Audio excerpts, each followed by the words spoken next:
নমস্কার বন্ধুরা, আহারে বাহারে অ্যান্ড ব্লগসের নতুন ভিডিওতে তোমাদের সকলকে জানাই অনেক অনেক স্বাগত।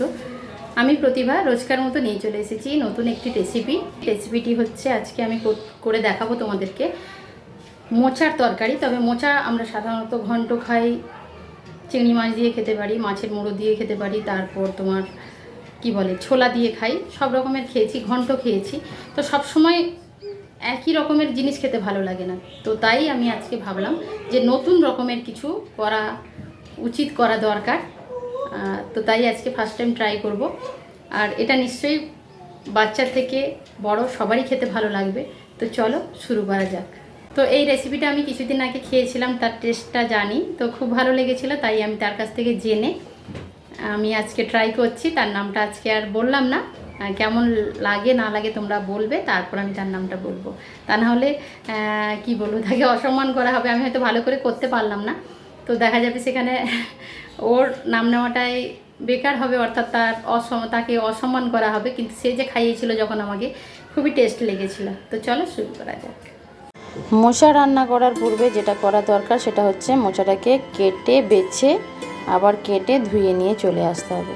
তো চলো আমি ঝটপট করে মোচাটাকে ভালো করে কেটে বেছে নিই, তারপর কেটে নিয়ে ধুয়ে চলে আসছি। সঙ্গে থেকে কেউ চলে যেও না।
তারপর যথারীতি আমি মোচাটাকে কেটে বেছে আবার কেটে নিয়ে ধুয়ে নিয়ে চলে এসেছি। আমি এভাবে বড় বড় করে কেটেছি, তোমরা চাইলে কুচু কুচু করে কাটতে পারো, একদম ছোট ছোট করে। যেহেতু আমি পেস্ট করব তাই আর ছোট করে কাটিনি, মোটামুটিভাবে কেটে নিয়ে চলে এসেছি। তো নিয়ে নিলাম একটা মিক্সিং জার, তাতে আমি মোচাগুলোকে দিয়ে দিচ্ছি। তো মোচাগুলোকে কেটে আমি কিন্তু লবণ হলুদ জলে রেখেছিলাম, তার কারণ লবণ আর হলুদ জলে যদি না রাখতাম তাহলে একটা কষ হয়ে যেত, কালো দাগ পড়ে যেত। সেই কারণে আমি মোচার তো কষ আছে জানো, মানে আঠাটার জন্যই কালো দাগ হয়ে যায়, তো সেই কারণে আমি জলে রেখেছিলাম। তারপর দেখো কাঁচা লঙ্কা দিলাম কাঁচা পেঁয়াজ এখন দিয়ে দিচ্ছি, কেটে রেখেছিলাম যে পেঁয়াজগুলো। তো তারপর দিয়ে দিচ্ছি দেখো একটু আদা, মানে গ্রেট করে রেখেছিলাম, আর রসুন দিলাম 3-4 কোয়া। তারপর দিচ্ছি লবণ দিয়ে দেওয়ার পর এটাকে আমি একটা সুন্দর পেস্ট তৈরি করে নিচ্ছি। তো চলো পেস্টটা তৈরি করে নিয়ে ফিরে আসছি। তো তারপরে দেখো এখানে ছোলার ডাল ভিজিয়ে রেখেছিলাম, প্রায় 200 গ্রাম মতো ছোলার ডাল ভিজিয়ে রেখেছিলাম। তো ছোলার ডালটাকেও আমি কিন্তু পেস্ট করে নিয়ে চলে এলাম। এতে কিন্তু কোনো লবণ দিইনি, কেবলমাত্র ছোলার ডাল দিয়েছি। আর কাঁচা লঙ্কা টঙ্কাগুলো তো সব সেখানে দিয়ে দিয়েছি যেহেতু, তাই আমি আর দিলাম না। এবার আমি দুটো পেস্টকে একসঙ্গে মিক্সড করে নেব। তো তাই দুটো পেস্টকে আমি একটা পাত্রে নিয়ে নিলাম। তো অন্যদিকে দেখো একটা মশলা তৈরি করছি, আদা রসুন পেঁয়াজ আর টমেটো 4টাকে একসঙ্গে একটা পেস্ট তৈরি করে রেখে দিলাম। তো তারপর দেখো গুঁড়ো মশলা বলতে হলুদ লঙ্কা আর ওই দুটো যে দেখলে জিরে গুঁড়ো আর ধনে গুঁড়ো, 4টে গুঁড়ো নিয়েছি। তো এটাকে আমি জল দিয়ে একটা পেস্ট তৈরি করে নিচ্ছি। তো এই পেস্টটা আমি রেখে দিব এক সাইডে। তারপর দেখো এদিকে চলে আসছি, এখন আমি ধোকাগুলোকে আমি বানিয়ে নেব। তো ধোকা বানানোর পূর্বে দুটো পেস্টকে ভালো করে আমি মিক্সড করে নিচ্ছি। তারপর কড়াই দেওয়ার পর আবার ভালো করে নেড়ে চেড়ে রসটাকে মেরে নেব। তো চলো, তো এটিকে আমি ঢাকনা দিয়ে একদিকে সরিয়ে রেখে দিলাম।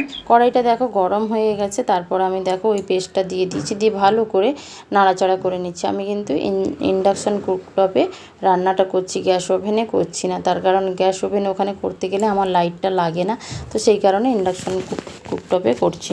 তো তারপর দেখো এখানে থালায় একটা আমি তেল দিয়ে দিলাম। তেলটা একটু মোটামুটি বেশিভাবেই দিয়েছি, তোমরা কম চাইলে কম দেবে।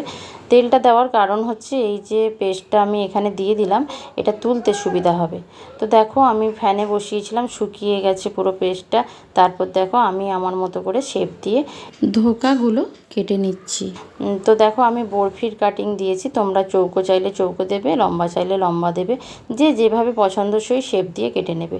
তো দেখো আমার সাইডেরগুলো মোটামুটি এইরকম পিস বেরিয়েছে। এবার মিডল পোর্শনগুলো পুরো একদম বরফির মতো করে পিসগুলো বেরিয়েছে, তো বেশ ভালোই জমেছে দেখলাম। তো যাই হোক, এরপর আমি এগুলোকে একে একে ভেজে নেব। একটা থালায় তুলে নিচ্ছি, প্লেটে করে এটাকে রাখবো, তা না হলে এটা ভেঙে যাচ্ছে না, ভালোই শক্ত হয়েছে বুঝলে। তো ভাঙার কোনো চান্স নেই, আমি চান্স দেখতে পাচ্ছি না ভেঙে যাবে বলে। তো যাই হোক, এটা কিন্তু ঠিকঠাক একদম হয়েছে। তারপর আমি কড়াইতে তেল দিয়ে দিচ্ছি, অল্প তেল দিচ্ছি, অল্প তেলে আস্তে আস্তে করে 2-4-6টা করে দিয়ে আমি ভেজে নেব। তো ফ্রাই প্যান হলে ভালো হতো ঠিকই, কিন্তু যেহেতু আমার কাছে ফ্রাই প্যান নেই, তো ফ্রাই প্যান না থাকার জন্য আমি এই কড়াইতে করে ভাজছি। তাতে একটু অসুবিধা হয়েছে অবশ্য, না বলবো না, কিন্তু আমি ভাজাটা মোটামুটি হয়ে যাচ্ছে। তো যাই হোক, আমি ভেজে নেব, তারপর ফিরে আসছি, সঙ্গে থাকো।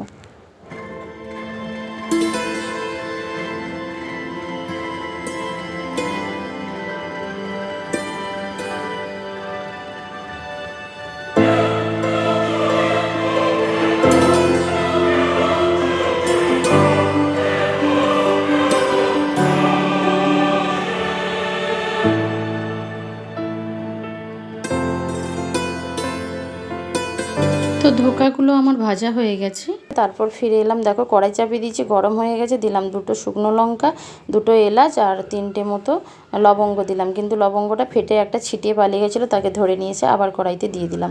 তো তারপর আমি দিয়ে দিচ্ছি মশলার পেস্টটা, যেটা আদা রসুন আর টমেটো একটা পেস্ট করে রেখেছিলাম। তো সেই আর সঙ্গে ছিল পেঁয়াজ, সেই পেস্টটা আমি অ্যাড করে দিলাম। অ্যাড করে দিয়ে ভালো করে নাড়াচাড়া করে নিচ্ছি। তো দেখো মশলাটিকে আমি ভালো করে কষিয়ে নিচ্ছি। এবার দেখো হালকা হালকা তেল ছাড়তে শুরু করেছে। এবার আমি অ্যাড করে দেব যে মশলার পেস্টটা তৈরি করে রেখেছিলাম গুঁড়ো মশলা দিয়ে, তো সেটাই আমি এবার অ্যাড করব। তো তেল ছেড়ে আসছে, বুঝতেই পারছো তোমরা নিশ্চয়ই। তো দেখো এবার আমি অ্যাড করলাম ওই গুঁড়ো মশলাগুলো, জল দিয়ে যে পেস্ট করে রেখেছিলাম সেটা অ্যাড করে দিলাম। অ্যাড করে দিয়ে আবারও ভালো করে নাড়াচাড়া করে নিচ্ছি, দিয়ে একটু কষিয়ে নিচ্ছি গুঁড়ো মশলাগুলোকে।